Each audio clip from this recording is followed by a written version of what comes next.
Hello बच्चों, मैं आपको उत्कर्ष हिंदी पाठमाला का पाठ 7 नमक सत्याग्रह पढ़ाने जा रही हूँ।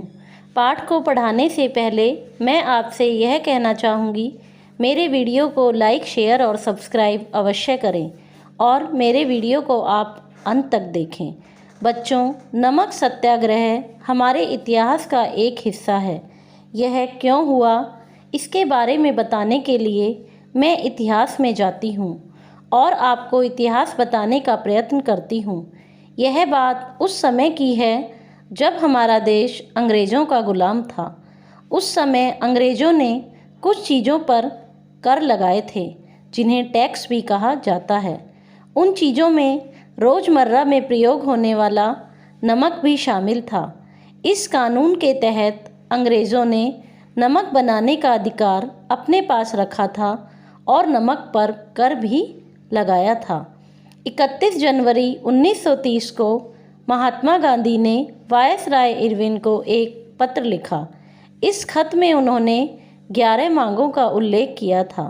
इनमें सबसे महत्वपूर्ण मांग नमक कर को ख़त्म करने के बारे में थी, क्योंकि नमक भोजन का एक अभिन्न हिस्सा है और उसे अमीर और गरीब सभी इस्तेमाल करते हैं।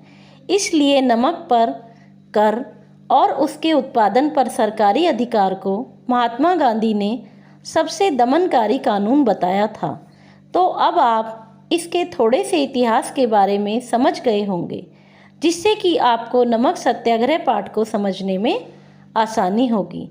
बच्चों, नमक सत्याग्रह पाठ के लेखक वेब मिलर हैं, जो कि एक अमेरिकी पत्रकार थे। उन्होंने नमक सत्याग्रह में जो भी अपनी आँखों से देखा था वह इस पाठ में उजागर किया है। बच्चों, आइए तो अब हम इस पाठ को शुरू करते हैं। दांडी मार्च को नमक मार्च या दांडी सत्याग्रह के रूप में भी इतिहास में जगह मिली है। साल 1930 में अंग्रेज सरकार ने जब नमक पर कर लगा दिया तो महात्मा गांधी ने इस कानून के खिलाफ आंदोलन छेड़ा। ये ऐतिहासिक सत्याग्रह गांधी समेत 78 लोगों के द्वारा अहमदाबाद साबरमती आश्रम से समुद्र तटीय गांव दांडी तक पैदल यात्रा 240 मील लगभग 390 किलोमीटर की 12 मार्च को यह यात्रा शुरू हुई। यह यात्रा 6 अप्रैल 1930 को नमक हाथ में लेकर नमक विरोधी कानून भंग करने का आह्वान किया। जैसे जैसे यह यात्रा आगे बढ़ती जा रही थी, उनमें स्वयं सेवकों के झुंड जा रहे थे।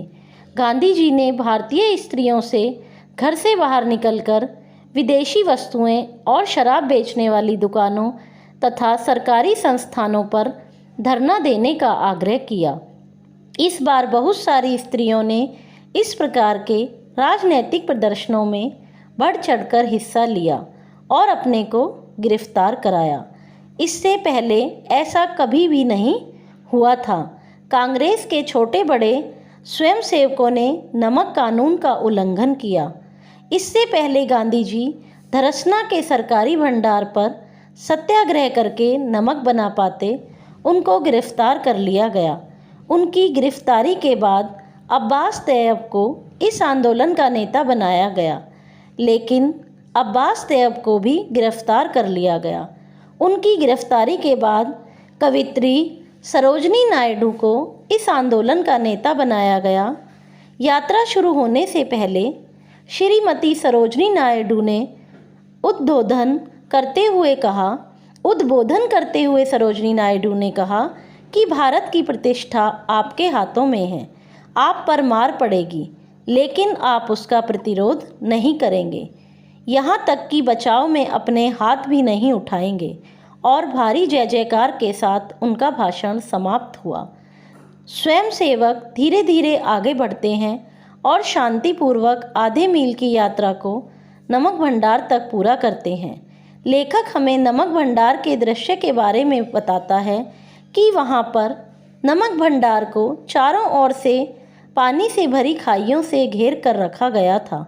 नमक भंडार की रखवाली के लिए सूरत पुलिस के 400 सिपाही तैनात थे और उन सिपाहियों को आदेश देने के लिए आधा दर्जन अंग्रेज अधिकारी भी थे। पुलिस वालों के पास 5 फुट की लाठियां थीं, जिनके सिरों पर लोहे चढ़े हुए थे और कंटीली तारों के भीतर जहां पर नमक भंडार था, वहां 25 बंदूकधारी जवान खड़े हुए थे। उस पूरे क्षेत्र में धारा 144 लागू कर दी गई थी। धारा 144 के तहत या अनुसार किसी भी एक जगह पर 5 आदमियों से अधिक इकट्ठे नहीं हो सकते थे। पुलिस वालों ने यात्रा करने वालों को इधर उधर हो जाने का आदेश दिया, लेकिन स्वयंसेवक टुकड़ों में बंट गए और पुलिस वालों की चेतावनी की परवाह किए बिना शांति से आगे बढ़े। पुलिस वालों ने उन पर लोहे से जड़ी हुई लाठियां बरसाईं और 2-3 मिनट में जमीन घायल शरीरों से भर गई। सभी स्वयंसेवकों का तभी की तभी दूसरा दस्ता आगे बढ़ा। पुलिस जब झपटी और मशीनी ढंग से दूसरे दस्ते को धराशाही उन्होंने कर दिया। लेखक कहते हैं कि मैंने एक के बाद एक 18 आहतों को उठाकर ले जाते हुए देखा।